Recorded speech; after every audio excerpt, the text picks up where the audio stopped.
നോമ്പുകാലം തുടങ്ങുന്നത് തന്നെ യോനയെക്കുറിച്ചുള്ള ചിന്തകളുമായി 3 നോമ്പിൻ്റെ ഒരു ഒരുക്കത്തോടെയാണ്. എന്തായിരിക്കും യോന ലോകം മുഴുവനുള്ള ക്രിസ്ത്യാനിക്ക് ഇത്രമാത്രം കരുതി വയ്ക്കുക? പ്രാഥമികമായിട്ട് യോനയുടെ ജീവിതം എന്ന് പറയുന്നത് ശത്രു രാജ്യത്തിൽപ്പെട്ട ശത്രുക്കളോട് വചനം പറയേണ്ടി വരുമ്പോൾ അതിൻ്റെ പേരിൽ ദൈവത്തോട് എതിർപ്പ് കാണിക്കുന്ന ഒരു പ്രവാചകൻ്റെ കഥയാണ്. ഉദാഹരണത്തിന് പാകിസ്ഥാൻകാരങ്ങനെ രക്ഷപ്പെടേണ്ട എന്ന് ചിന്തിക്കുന്ന ഒരു സാധാ ഇന്ത്യക്കാരൻ്റെ മനസ്സാണ് യോനയുടെ മനസ്സ്. നിനവേക്കാർ രക്ഷപ്പെടേണ്ട, രക്ഷ എനിക്ക്, എൻ്റെ കുടുംബത്തിന്, അങ്ങേയറ്റം എൻ്റെ നാടിന്, എൻ്റെ മതത്തിന്, അതിനപ്പുറമൊന്നും ഞാൻ ആഗ്രഹിക്കുന്നില്ല. പക്ഷേ ദൈവം ഇങ്ങനെ യോനയെ തള്ളിവിടുക ശത്രു രാജ്യത്തിലെ പാവപ്പെട്ട മനുഷ്യരുടെ മാനസാന്തരത്തിന് വേണ്ടി. അയാൾ അതിൽ നിന്ന് ഒളിച്ചോടുകയാണ്. തുറമുഖത്തെത്തിയിട്ട് ഏറ്റവും ദൂരേക്കുള്ള കപ്പലിൽ അയാൾ കയറുക. താർഷിഷ് കൊല്ലമാണ് എന്നൊക്കെ ചിലർ പറയാറുണ്ട്. ആകാനാണ് സാധ്യത. കാരണം ജെറുസലേമിൽ നിന്ന് ഏറ്റവും ദൂരെയുള്ള ഒരു സ്ഥലത്തേക്ക് യാത്ര ചെയ്യാനായിരിക്കുമല്ലോ ഒളിച്ചോടുന്ന ഒരാൾ തയ്യാറാവുക. വഴിയിലിട്ട് ദൈവം വീണ്ടും അവനെ പിടിക്കുക, അവൻ നിനവയിലെത്തുക. ഇങ്ങനെയൊക്കെ മറുതലിച്ച ഒരു മനുഷ്യൻ ഒരുപക്ഷെ പകുതി മനസ്സോടുകൂടിയായിരിക്കാം ജനത്തോട് സംസാരിക്കുക. പക്ഷേ സംസാരിച്ച് തീരുമ്പോൾ അയാളുടെ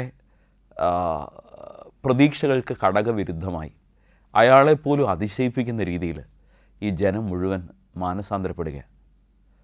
ഇത് കണ്ടിട്ട് വേദനിക്കുന്ന ഒരു യോനയാണ് പിന്നീട് നമ്മൾ കാണുക.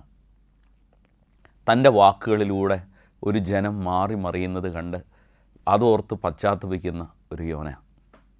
ഈ യോനയോട് ദൈവം പറയുകയാണ്, ഞാൻ ഈ ജനത്തോട് കരുണ കാണിക്കേണ്ടതല്ലേ? അവൻ്റെ അരികിൽ വളർന്നു വന്ന അവന് തണലേകിയ ഒരു കൊച്ചു ചെടി കരിഞ്ഞു പോകുമ്പോൾ അവനുണ്ടാകുന്ന വേദനയുടെ എത്ര അധികമാണ് ഈ 1,48,000 മനുഷ്യരെപ്പറ്റി എനിക്കുള്ളത്. നോമ്പിൽ ഏറ്റവും പ്രധാനപ്പെട്ട ഒരു ഭാഗം കരുണയുടെ ഒരു മുഖം കണ്ടുപഠിക്കുക എന്നുള്ളതാണ്. സ്വർഗത്തിലെ അപ്പന് മുഖച്ഛായ എന്നത് കരുണയാണ്.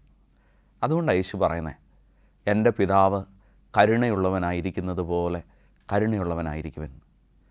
ഈ കരുണയുടെ മുഖച്ഛായയിലേക്ക് രൂപാന്തരപ്പെടുമ്പോൾ ജാതിക്കും മതത്തിനും വർഗത്തിനും ഭാഷയ്ക്കും അപ്പുറം എല്ലാ മനുഷ്യനോടും രക്ഷയുടെ ഒരു വചനം പങ്കുവെച്ച് കൊടുക്കാൻ, സ്നേഹത്തിൻ്റെ ഒരു പുതിയ മാർഗം കാണിച്ചു കൊടുക്കാൻ, കൃപയുടെ ഒരു വഴി അതിലേക്ക് അവനെ ആകർഷിക്കാൻ എനിക്കും നിനക്കും ഉത്തരവാദിത്വമുണ്ട് എന്നതാണ് 3 നോമ്പിൻ്റെ എസൻസ്.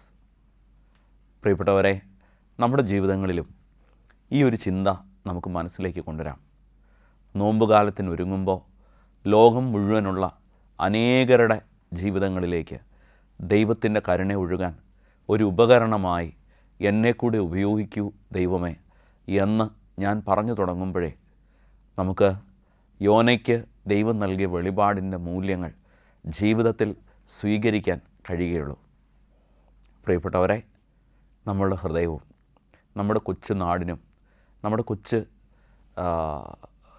സമൂഹത്തിനും നമ്മുടെ മതത്തിനും നമ്മുടെ വർഗത്തിനും ഭാഷയ്ക്കും അപ്പുറം ഭൂമിയുടെ അതിർത്തികൾ വരെയുള്ള മനുഷ്യരോട് കരുണയുള്ളവരാകാൻ നിർബന്ധിക്കുന്നതാണ് നോമ്പിൻ്റെ ചിന്ത.